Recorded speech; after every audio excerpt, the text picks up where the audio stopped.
So we had massive problems with the underneath of the pitch, so everyone kind of sees the top.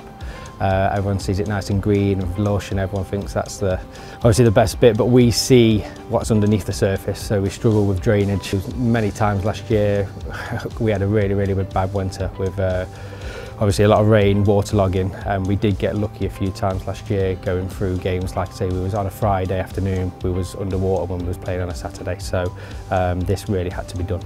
You could actually see it after you'd taken all the turf away. There was heavy rain here and you could see the standing water on the actual soil, couldn't you? Yes, so on this, especially down this left side, we flicked on the cameras on the Sunday morning and the whole left side was underwater, so it was kind of a brilliant opportunity to show everyone in the club why we struggled and why it needed doing.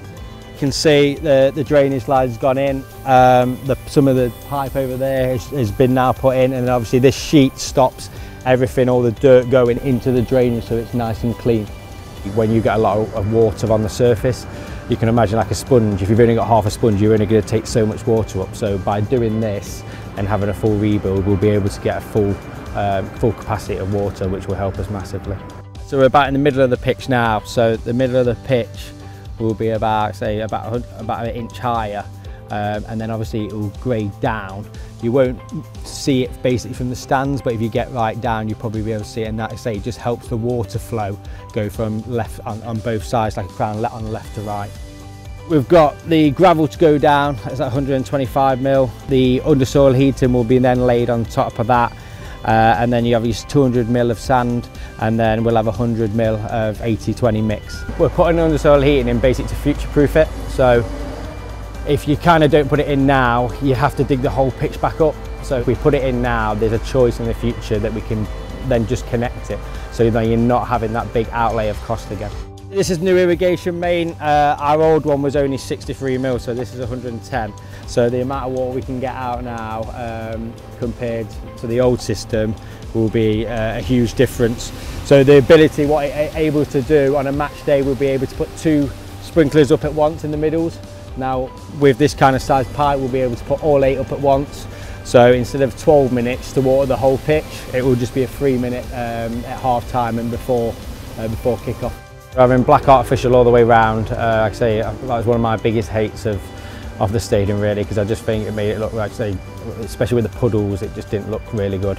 So I say having that all in black artificial all the way round, it would just make a massive difference. It's pin curbs just there to separate each side.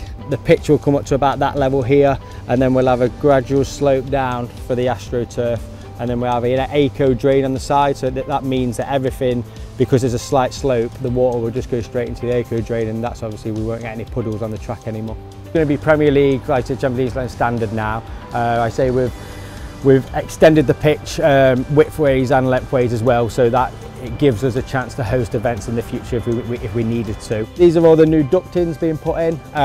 We decided to put 4 in just through the fact that we can future-proof it. I believe only 2 of these will be used at this time, so anything like say electronic or data cables, that they can just come straight through there. They'll be running all the way around the track. Obviously you won't see them, and then we'll have points in the track that will be like a tray, and you can just lift it up and then you can add cables in the future.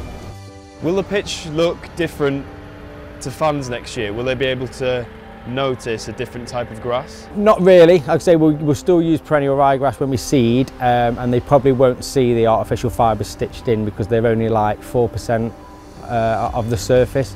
But what it kind of loops down, and the current roots wrap themselves around it, so it just means it's a lot stronger for us. The pitch has all been changed, so the halfway line will be banging in line with the, I said, you come out to the tunnel. So I think everyone's happy with that. We're happy with that.